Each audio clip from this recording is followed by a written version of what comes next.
Hello students, welcome back with my another video. My name is Amir and I'm from A1 Coaching. तो students आज हम start करने जा रहे हैं अपना new chapter consumer protection, chapter number 4 ICSC commercial studies का। तो ऑलरेडी हम लोगों ने कई चैप्टर्स कंप्लीट कर लिए थे, हमारे 4 चैप्टर रह गए हैं। Advertisement, consumer protection, e commerce और capital expenditure and revenue expenditure, जो कि हम लोग इसी वीक में कंप्लीट कर लेंगे। तो चलो आज स्टार्ट करते हैं और कंज्यूमर प्रोटेक्शन को कंप्लीट करते हैं। ठीक है, तो देखो कंज्यूमर प्रोटेक्शन, अब ये इसका मतलब क्या है? देखो कंज्यूमर वर्ड का मतलब समझते हो कि नहीं? कंज्यूमर का मतलब होता है वो पर्सन जो सामान को खरीद के कंज्यूम करता है। ठीक है, कस्टमर कंज्यूमर समझते हो ना? कंज्यूमर मतलब जो सामान को खरीदता है अपनी जरूरतों के लिए। जैसे ये मैंने मार्केट खरीदा, किसके लिए? अपनी जरूरत के लिए, दोबारा बेचने के लिए नहीं, दोबारा रीसेल करने के लिए नहीं। यानी कि ऐसा सामान जो आपने कंज्यूम करने के लिए, अपनी जरूरत के लिए लिया है। जैसे कि मैंने जैकेट ली है तो मैंने खुद के लिए ली है ना, तो मैं कौन हुआ? कंज्यूमर। ठीक है, अब कंज्यूमर होता कौन है? एक चीज समझ लो पहले, कौन नहीं होता है? होता कौन है? जो सामान खरीदता है यूज करने के लिए, वो कौन है? कंज्यूमर। बट ऐसे वो लोग जो परचेज करते हैं दोबारा सेल करने के लिए। जैसे सपोज मान लो ये मार्कर है, मैंने परचेज किया, उसके बाद मैंने 10 रुपए खरीद के 15 रुपए का बेच दिया, तो मैं कंज्यूमर नहीं हुआ। मैंने रीसेल करने के लिए ना, दोबारा फिर से बेचने के लिए, अपने प्रॉफिट कमाने के लिए, तब मैं कंज्यूमर नहीं हुआ। बट मैंने एज अ कस्टमर जाके मैंने सामान खरीदा और इसको खुद के पर्सनल यूज के लिए क्या किया? यूज किया। भाई मैं बोर्ड पे लिख लिख के आप लोग को पढ़ाता हूँ, तब मैं क्या हुआ? कंज्यूमर हुआ। समझ में आई बात? तो ये होता है कंज्यूमर, इतना तो पता है। आप भी कंज्यूमर हो, हम भी कंज्यूमर है, सब कौन है? कंज्यूमर है जो भी सारी चीजें खरीद रहे हैं। अब दुनिया भर की चीजें खरीदते हैं हम लोग, खाने के लिए, पीने के लिए, पहनने के लिए, है ना? तो सारी चीजें खरीदते हैं, तो हम लोग कौन होते हैं? कंज्यूमर होते हैं। तो अब इसमें एक वर्ड है, देखो बच्चों, प्रोटेक्शन। अब प्रोटेक्शन का मतलब क्या है?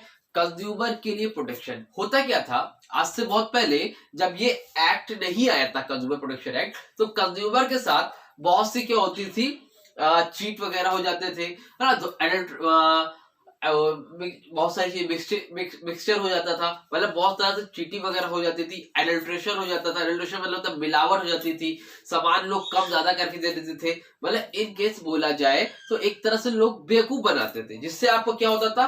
एक्सप्लॉयटेशन हो जाता था। क्या हो जाता था? आपका एक्सप्लॉयटेशन हो जाता था। मतलब आपको ऐसा फील होता था कि किसी ने मुझे चीट कर दिया। बट आप जाओ कहाँ? ऐसे केसेस में आप जाओ कहाँ? अब वो आपका नुकसान हो गया भाई 2000 रुपए का, तो आप क्या पुलिस केस में जाओगे? पुलिस में जाके रिपोर्ट करोगे? कोर्ट में जाके लड़ोगे? नहीं लड़ोगे। तो ऐसे केसेस में क्या होता था? बहुत ज्यादा लॉस होता था लोगों का, बट वो कुछ कर नहीं पाते थे। और लोग जितने भी आपके सप्लायर थे या शॉपकीपर थे, जो भी बिजनेसमैन वगैरह थे, जो आपको सर्विस प्रोवाइड करते थे, वो इसी तरह से आपका एक्सप्लॉयटेशन करते थे। बट गवर्नमेंट को लगा, धीरे धीरे टाइम बीतता गया, बट गवर्नमेंट को लगा कि नहीं, ऐसा नहीं होना चाहिए। तो उसके लिए क्या लाया गया? एक नया एक्ट लाया गया, कंज्यूमर प्रोटेक्शन एक्ट। ठीक है, तो कंज्यूमर एक्ट लाया गया। कब लाया गया? फर्स्ट टाइम याद रखिएगा, 1986 में। कब लाया गया?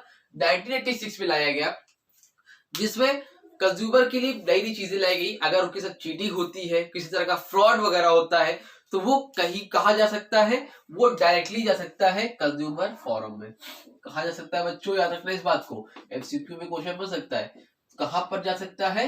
Consumer forum. कंज्यूमर फोरम क्या होता है? जैसे आपका कोर्ट वगैरह होता है ना, तो कोर्ट वगैरह में जाओगे तो बहुत टाइम लगेगा, है ना? तो आपको अगर लगता है किसी भी तरह से आपका एक्सप्लॉयटेशन हुआ है, आपके साथ चीट हुआ है, जैसे आपने ये जैकेट खरीदी, उसने भैया 10,000 रुपए की आपको दी मान लो सपोज, और लेकिन उसकी क्वालिटी खराब निकली, धोने के बाद खराब हो गया, तो आप क्या कर सकते हो? कंज्यूमर फोरम में जाके रिपोर्ट करा सकते हो, उसके खिलाफ कंप्लेन कर सकते हो, भैया उसने तो ऐसा बोला था बट ऐसा हो गया। तो ऐसे में आप कहा जा सकते हो? Consumer forum. अब कंज्यूमर फोरम 3 लेवल पर होता है। एक होता है स्टेट लेवल पर, यहाँ पे लिख दे रहा हूं, जगह नहीं है, याद रखना। एक होता है स्टेट लेवल पर, एक होता है आपका डिस्ट्रिक्ट लेवल पर, और एक होता है आपका नेशनल लेवल पर। तो अगर जिस हिसाब से आपका काम है उस हिसाब से आप जाओगे। ठीक है, तो अमाउंट के हिसाब से होता है कि अगर आपका मान लो 2 लाख से कम है तो आप डिस्ट्रिक्ट लेवल जाओगे। ये मैं 2019 के हिसाब से बता रहा हूँ, ठीक है, मैं बताता हूँ। या स्टेट लेवल है तो यहाँ जाओगे, इतना है तो इतना जाओगे। तो अलग अलग अमाउंट होता है, उसके हिसाब से आप जाओगे डिस्ट्रिक्ट लेवल पे, स्टेट लेवल पे, नेशनल लेवल पे। अगर आपकी डिस्ट्रिक्ट लेवल में बात नहीं बन रही तो आप स्टेट लेवल जाओ, स्टेट लेवल में बन नहीं रही है तो आप लोग कहाँ जाओगे? नेशनल लेवल पे जाओगे। इसको मैं रफ कर देता हूँ, ठीक है, समझाने में नहीं तो प्रॉब्लम होगी, समझे? तो कंज्यूमर फोरम मतलब समझ रहे हो कि नहीं समझ रहे हो? ऐसी चीज जब आपका एक्सप्लॉयटेशन हो जाए तो दौड़ते हुए कहाँ जाओगे? कहाँ जाओगे? कंज्यूमर फोरम में जाओगे। समझ में आ रही बात? अब देखो बच्चों, आपके सिलेबस में 1986 नहीं है, आपके सिलेबस में क्या है, 2019 एक्ट लाया गया। क्या लाया गया है? 2019 एक्ट को आपके सिलेबस में डाला गया है। इसका मतलब क्या सर? देखो कुछ चीजें चेंज की गई। क्या हुआ? कुछ चीजें चेंज की गई। पहले क्या था आपके में कंज्यूमर प्रोटेक्शन एक्ट में? आपका था 1986, तो पहले क्या था, नॉर्मली एक कोई भी पर्सन था बाइंग एंड सेलिंग करता था, तो उसको सामान खरीदना होता था, कहाँ जाता था? मार्केट में जाता था। भाई आपको अगर पहले आज से 15-20 साल पहले सामान खरीदना हुआ करता था, तो आप कहाँ जाते थे? मार्केट में जाते सामान खरीदते थे। अगर किसी दुकानदार ने आपके साथ चीट कर लिया तो वो क्या हो जाता था? आपका एक्सप्लॉयटेशन होता था। तब उसमें कंज्यूमर प्रोटेक्शन एक्ट आता था 1986 वाला। बट टाइम बीता, वक्त बीता, हालात बदले, तो अब क्या है आज? आज जो आप सामान खरीदते हो, क्या आप खाली मार्केट में जाकर खरीदते हो? आज आप लोग ऑनलाइन भी सामान खरीदते हो, फ्लिपकार्ट से, अमेजोन वगैरह से। आज आप लोग जो है टेली शॉपिंग भी करते हो, टीवी पे ऐड वगैरह आता है ना, मेल ऑर्डर भी करते हो, मतलब अलग अलग तरीके से करते हो ना।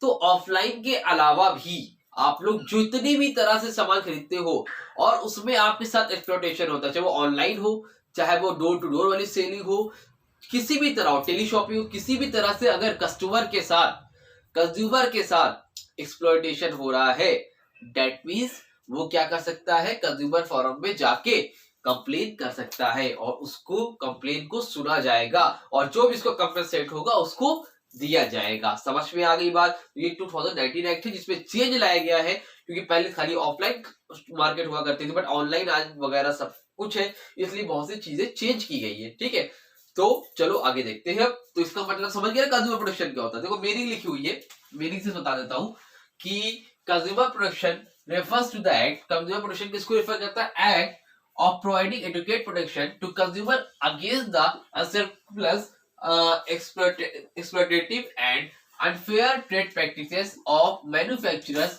and service providers। समझ में आ रही बात? तो ये बोल रहा है कि इसमें जितने भी लोग हैं, क्या बोल रहा है? Advocate protection to consumer against, जो कंज्यूमर के अगेंस्ट है, तो वो जितने भी लोग हैं अगर उनके साथ एक्सप्लॉयटेशन करते हैं, है ना, जो भी मैन्युफैक्चरर है या जो भी सर्विस प्रोवाइडर है, इस तरह की चीजें करते हैं, तो उसको क्या बोलते हैं हम लोग? Consumer protection. समझ में आई बात? तो उन सारे लोगों से प्रोटेक्शन करने के लिए, किसी तरह का चीट इनके लिए ना हो, इसलिए हम लोग क्या लेके आए? Consumer protection act. इसको आप लोग अपनी मीनिंग में भी लिख सकते हो, कोई प्रॉब्लम नहीं है, बट ये आपके लिए बहुत सुटेबल डिफिनेशन है। क्वेश्चन आ जाता है डिफाइन कंज्यूमर प्रोटेक्शन, तो आप इसको लिख देना। समझ में आ रही है बात? क्लियर है? कोई डाउट तो नहीं बच्चों? चलो आगे बढ़ा जाए। ठीक है, अब देखो नेक्स्ट है मीनिंग ऑफ कंज्यूमर एक्सप्लॉयटेशन। क्या है meaning of consumer exploitation? Exploitation का मतलब समझते हो? एक्सप्लॉयटेशन का मतलब होता है किस तरह से आपके साथ चीट हुआ है, किस तरह से आपके साथ धोखा वगैरह हुआ है, उसी को हम लोग क्या बोलते हैं? एक्सप्लॉयटेशन हुआ है। या सपोज आप गए मार्केट में 2 किलो चीनी लेने, कहा भैया 2 किलो चीनी दे दो, बट जो शॉपकीपर था उसने 2 किलो चीनी जगह अंडरवेट कर दिया। अंडरवेट समझते हो? उसमें चुपके से उसने नीचे होता नहीं है, मूवी वगैरह में देखा होगा कि नीचे से तराजू में कुछ लगा के रखा हुआ था, इसमें हम लोग वेट करते हैं, तो अब वो क्या हो गया? 2 किलो की जगह 50 ग्राम बचा लिए। पेट्रोल वाले अक्सर ऐसा करते हैं कि नहीं करते? ये सारी चीजें क्या हो रही है? अपना एक्सप्लॉयटेशन हो रहा है और आपको मालूम चलता है, तो आप कंप्लेन करोगे। कहाँ करोगे? कंज्यूमर फोरम पे। 3 लेवल है, डिस्ट्रिक्ट लेवल, स्टेट लेवल और लास्ट इज नेशनल लेवल। तो एक्सप्लॉयटेशन का मतलब समझे, जब आपके जो चीट वगैरह होती है उसको हम लोग क्या बोलते हैं? एक्सप्लॉयटेशन।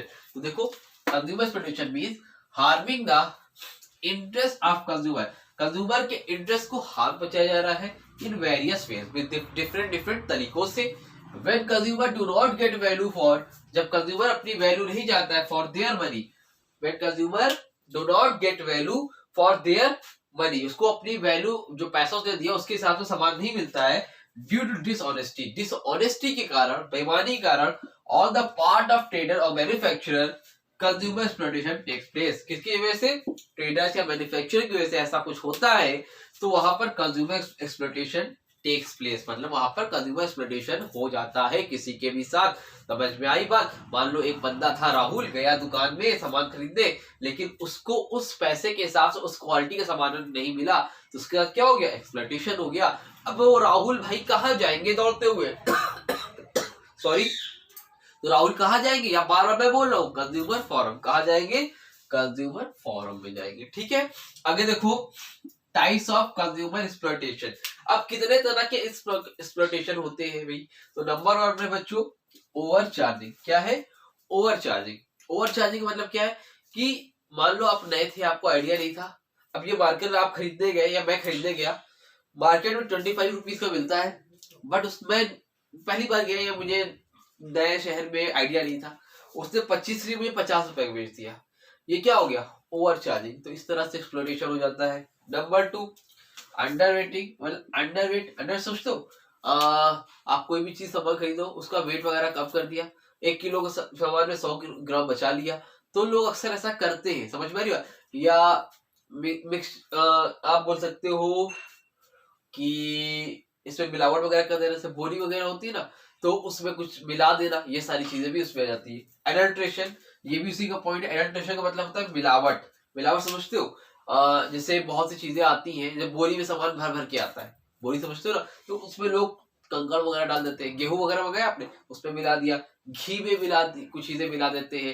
जैसे धनिया पाउडर आता है, धनिया समझते हो, उसमें डंग पाउडर वगैरह मिला देते हैं। गरम समझते हो, गोबर का जो गू होता है ना, उसको मिला दे जाते हैं, समझ रहे हो? तो उसको क्या बोलते हैं हम लोग? एडल्ट्रेशन, मिलावट कर देना।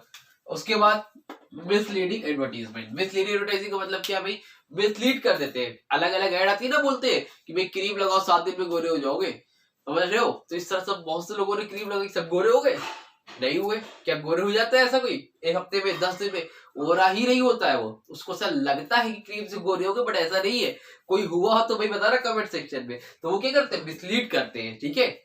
उसके बाद 5th पॉइंट क्या है? Not informing consumer about adverse impact of the product. भाई हर प्रोडक्ट के कोई ना कोई एडवर्स इम्पैक्ट भी होते हैं, नेगेटिव इम्पैक्ट भी होते हैं, तो उसके बारे में नहीं बताया, तब भी क्या हो जाता है? एक्सप्लॉयटेशन हो जाता है। तो ये सारी चीजें आपको इन्फॉर्म करनी चाहिए कि अगर कोई प्रोडक्ट का साइड इफेक्ट है, उसके बारे में आपको बताना चाहिए। तो ये आपकी है टाइप्स ऑफ कंज्यूमर एक्सप्लॉयटेशन। इतने तरीके से आपका एक्सप्लॉयटेशन हो जाता है। तो ये सारी चीजें आपके सिलेबस में जो मैंने बता दी है। अब इसके बाद हम लोग देखेंगे राइट्स ऑफ कंज्यूमर आगे, ठीक है। जल्दी इसका स्क्रीनशॉट ले लो, मैं फिर आगे आता हूं तो आपको राइट्स ऑफ कंज्यूमर भी अच्छे से एक्सप्लेन कर देता हूं। जल्दी से स्क्रीनशॉट लो। हाँ, तो चलिए अब आगे बढ़ते हैं और देखते हैं rights of the consumer. Consumer के ऐसे क्या क्या राइट्स है, अगर वो राइट्स उनको नहीं मिलते हैं, उनके साथ इस तरह कोई चीट होता है, तो वो क्या कर सकते हैं? कंप्लेन कर सकते हैं जाके कंज्यूमर फोरम में, ठीक है। तो अब इसको पहले तो मोस्ट इंपॉर्टेंट नोट करो आप लोग। One of the most important question है ये, आपको मैं गारंटी देता हूँ 100% आएगा। 99.9 भी नहीं, 100% ये क्वेश्चन आपका आएगा। एमसीक्यू में भी आएगा और आपके शॉर्ट या लॉन्ग में बनेगा, लॉन्ग या शॉर्ट में से तो बनेगा ही, और एमसीक्यू में 100% आएगा। इसलिए इसको अच्छे से समझना ताकि आप राइट्स पहचान सको और एमसीक्यू में अच्छे से कर सको, ठीक है। तो देखो, नंबर 1 में the right to safety. Right to safety का मतलब क्या है? मतलब कंज्यूमर के साथ मान लो अगर कोई भी तरह की घटना घट जाती है किसी भी प्रोडक्ट की वजह से, तो ऐसे केसेस में कंज्यूमर के पास राइट्स है, वो कंज्यूमर फोरम में जाकर जो भी अप्रोप्रिएट फोरम है, अप्रोप्रिएट समझते हो, चाहे डिस्ट्रिक्ट लेवल का मामला है डिस्ट्रिक्ट लेवल, नेशनल लेवल है तो नेशनल लेवल, स्टेट लेवल है स्टेट लेवल में जाके कंप्लेन कर सकता है। राइट टू सेफ्टी मतलब क्या है? जैसे सपोज मान लो आपने एक कुकर खरीदा, कुकर समझते हो, इसमें खाना बनता है, तो कुकर खरीदा और उसने बोला भैया ये महंगा वाला कुकर है, इसमें गारंटी है, इसमें कभी कोई चीजें नहीं होगी, कोई नुकसान आपका नहीं होगा, सेफ्टी की गारंटी है। बट आपने वो कुकर लाए, आपने खाना बनाया, बट वो कुकर ना खुदा ना वास्ता करे कभी फट गया, तो कुकर लीक कर गया, तो ऐसे केसेस में आपकी लाइफ को खतरा है ना, आपकी प्रॉपर्टी को भी डैमेज हो सकती है। तो अगर ऐसी कोई भी घटना कभी किसी के साथ घट सकती है, तो ये कंज्यूमर का राइट्स होता है। अगर ऐसा कुछ होता है तो वो कंप्लेन कर सकता है, कहां पर जाकर? कंज्यूमर फोरम में, कि भाई इसके कुकर की वजह से ऐसा हुआ, या ऐसा कोई भी सिलेंडर वगैरह हो गया, ऐसा कोई भी प्रोडक्ट इलेक्ट्रॉनिक सामान जो भी है उसके बारे में आपको पता होना चाहिए, ठीक। तो आप जाके अगर कुछ होता है इस तरह का एक्सप्लोरेशन, तो आप कंज्यूमर फोरम में जा सकते हो। Number 2 the right to be inform. तो राइट टू बी इन्फॉर्म का मतलब क्या है? यहाँ पर एक कंज्यूमर का राइट्स होता है, ये भाई हमारा कंज्यूमर है, ये है कंज्यूमर हमारा मिस्टर ए, ठीक है। तो मिस्टर ए का क्या है यहाँ पर? राइट्स है कि उसको सारी चीजें क्या की जाए? इन्फॉर्म की जाए। इन्फॉर्म किया जाए मतलब अगर आप कोई भी प्रोडक्ट खरीदो, उसकी क्या क्वालिटी है, क्या कितनी क्वांटिटी में है, कब उसकी एक्सपायरी डेट है, तो उसके बारे में कंज्यूमर को सारी चीजें बतानी चाहिए। या फिर कोई इलेक्ट्रॉनिक प्रोडक्ट है तो उसको कैसे यूज करना है, ये सारी चीजें इंफॉर्मेशन देना और कंज्यूमर को पास पता होना ये कंज्यूमर का राइट होता है। Right to be inform as a buyer, as है ना, तो जो सेलर है उसको सारी चीजों के बारे में इन्फॉर्म करना चाहिए, quality, quantity, size, expiry date, सब कुछ। ठीक है, समझ में आ गई बात। Number third, the right to be choose. अब क्या है यहाँ पर right to be choose? Right to choose या राइट टू बी चूज का पॉइंट ये है कि कंज्यूमर के पास राइट्स होना चाहिए चूज करने के। जैसे सपोज मान लो मैं मार्केट में गया, मैंने बोला भैया एमआई का मोबाइल दिखाना, अब वो एमआई पे ना करके मुझे फोर्स कर रहा है वीवो को मोबाइल ले ली भैया बहुत अच्छा है, वीवो को ले ली बहुत अच्छा है, वो क्या है फोर्स कर रहा है। तो आपके पास राइट्स है एज अ कंज्यूमर, कोई आपको फोर्स नहीं कर सकता है। अगर कोई भी फोर्स करता है तो आप जा सकते हो कहां पे, कंज्यूमर फोरम में, और जाके वहां कंप्लेन कर सकते हो। ठीक है। Fourth point, right to be heard. Right to be heard का मतलब क्या होता है भाई, आप ये जो 3 पॉइंट दिखे ना, सेफ्टी, इन्फॉर्म और चूज, तो ये उसमें सबसे इंपॉर्टेंट है। अगर आप चीजें सुनी ही नहीं जाएगी तो इनका कोई मतलब ही नहीं बचेगा। तो राइट टू बी हर्ड का मतलब होता है कि अगर आपके साथ इसमें से किसी भी कोई भी तरह का एक्सप्लॉइटेशन हुआ है तो आपका राइट है कि आपको बात को सुना जाए, आपकी बात को सुना जाए। कौन सुनेगा आपकी बात? कंज्यूमर फोरम में सुना जाएगा। अब कौन से लेवल का, डिस्ट्रिक्ट, स्टेट, नेशनल, वो डिपेंड करता है। तो आपकी बात को वहां पर सुना जाएगा, ये आपका राइट्स है। ठीक है, और उस पर एक्शन भी लिया जाए, ये क्या है आपका राइट्स होता है। राइट टू बी हर्ड मतलब यानी कि आपकी बातों को सुना जाए। Number 5, the right to seek redressal. Seek redressal का मतलब क्या होता है? सीक रिड्यूसल का मतलब होता है एक तरह से कंपनसेट मिलना। क्या मिलना? कंपनसेट मिलना, कंपनसेशन मिलना। यानी कि आपका जो भी लॉस हुआ, आपकी जो प्रॉपर्टी लॉस हुई या आपका जो भी किसी भी तरह से एक्सप्लॉइटेशन हुआ है, तो उसका कंपनसेट मिलना चाहिए। और कौन दिलवाएगा आपको? कंज्यूमर फोरम में आपको वो सारी चीजें मिलेगी। अगर आपका 5,000 का नुकसान हुआ है तो आप को वो राइट्स कंज्यूमर फोरम देगा, और ये आपका राइट्स है कि अगर आपके साथ किसी भी तरह का एक्सप्लॉइटेशन हुआ है तो वो आपको क्या हो, कंपनसेट किया जाए। ठीक। Last is the right of consumer education. क्या है? The right of consumer education, यानी कि कंज्यूमर का राइट्स है कि कंज्यूमर को एजुकेट किया जाए। आजकल देखो गवर्नमेंट लगातार एजुकेट करती है। कितनी ऐड आते हैं, जागो ग्राहक जागो, इस तरह की ऐड आते हैं, है ना। या फिर लोग दिखाते भैया मुझे पक्का बिल चाहिए, बोलते नहीं आप कभी सामान खरीदो उनसे पक्का बिल मांगो। पक्का बिल समझते हो ना, जीएसटी के साथ वाला, है ना। उसमें टैक्स, जब टैक्स रहेगा तो गवर्नमेंट के पास भी टैक्स पहुंचेगा। तो ये सारी चीज तो इकोनॉमी से बात करें तो डीप में नहीं जाएंगे, बट इतना समझो consumer educate, consumer government time to time ऐसा एड भी चलाती है जिसमें और कैंपेन भी चलाए जाते हैं ताकि कंज्यूमर एजुकेट हो और उनके साथ किसी भी तरह का एक्सप्लॉइटेशन ना होने पाए। तो कंज्यूमर का राइट्स है कि उसको एजुकेशन मिलनी चाहिए, पढ़ाई लिखाई वाली नहीं, एज अ कंज्यूमर, ताकि उसका एक्सप्लॉइटेशन ना होने पाए। तो ये आपके 6 राइट्स है। इसके नोट्स मैं आपको दे दूंगा और आप लोग लिख लेना, 2-2 लाइन, 3-3 लाइनें, ज्यादा नहीं लिखना है आप लोगों को। और एमसीक्यू में बनेगा, इसलिए इसको अच्छे से समझ लेना। नहीं समझ में तो एक बार और वीडियो को देखना अच्छे से। अब भी कोई डाउट रह जाए तो कमेंट सेक्शन में कमेंट करके इंस्टाग्राम पे मुझसे कांटेक्ट कर लेना। बाकी सारे टॉपिक आपके कंप्लीट हो चुके हैं इस चैप्टर के। एक लास्ट टॉपिक है importance of consumer protection. Consumer protection की क्या इंपॉर्टेंस है? इतना बेसिक सा क्वेश्चन है, इसको मैं आप लोगों पे छोड़ता हूँ। तब भी डाउट होगा तो बताना, कमेंट सेक्शन में बता दूंगा। इंपॉर्टेंट मैंने समझते हो ना, क्या जरूरत है कंज्यूमर प्रोटेक्शन की? तो सिंपल चीज है कि भाई हमें सेफ्टी चाहिए, इन्फॉर्म चाहिए, हमें राइट्स होना चाहिए। ये सारी चीजें अगर हमारे साथ नहीं होती है तो हम कंज्यूमर प्रोटेक्शन की हमें जरूरत पड़ती है। क्यों जरूरत है भाई? अगर कोई एक्सप्लॉइटेशन कर देता है हमारे साथ तो हम क्या कर सकते हैं? कंज्यूमर प्रोटेक्शन, हम क्या कर सकते हैं? कंज्यूमर फोरम में जा सकते हैं। अगर कंज्यूमर प्रोटेक्शन एक्ट नहीं होता तो हमारी कोई बात सुनने वाला नहीं होता। यही सब तो इंपॉर्टेंस है ना। तो ये सब पॉइंट अपने से बना के लिखोगे, तब भी डाउट रह जाता है भैया समझ में नहीं आता है तो भाई मैं तो हुई, तो आप लोग मुझसे बता देना, मैं बता दूंगा इंपॉर्टेंस भी। अदरवाइज मेरे हिसाब से चैप्टर कंप्लीट है। नेक्स्ट वीडियो में हम लोग बात करेंगे ई कॉमर्स के बारे में कि इलेक्ट्रॉनिक कॉमर्स क्या होता है। तो आपको आपके 3 चैप्टर रहेंगे, एक advertisement, e commerce and last is capital and revenue expenditure. Otherwise बाकी सारे चैप्टर कंप्लीट है। डिस्क्रिप्शन में लिंक है, जो स्टार्टिंग से पढ़ना चाहता है कॉमर्स इकोनॉमिक्स वो स्टार्टिंग से पढ़ सकता है। तो अगर वीडियो अच्छी लगी हो बच्चों तो वीडियो को लाइक करिए, चैनल को सब्सक्राइब करिए, अपने दोस्तों को भी शेयर करिए। जितने भी आईसीएसई वाले हैं उनको फैला दो यार आपकी तरह, ताकि वो भी अच्छे नंबर से पास हो सके। और अपनी बार हमें किसी भी तरह कॉम्प्रोमाइज नहीं करना है। 100 आउट ऑफ 90 प्लस तो जाना ही है, और जो बच्चे अच्छे से पढ़ रहे हैं तो 100 आउट ऑफ 100 भी हमें लेके आना है। चलो, wish you all the best आपके पेपर के लिए, आने वाले प्री बोर्ड एग्जाम के लिए। अच्छे से लगे रहो। कोई डाउट हो तो कमेंट सेक्शन में, इंस्टाग्राम पे कांटेक्ट करके पूछ लेना। ठीक है, मिलेंगे अपनी न्यू वीडियो में, तब तक के लिए थैंक यू सो मच।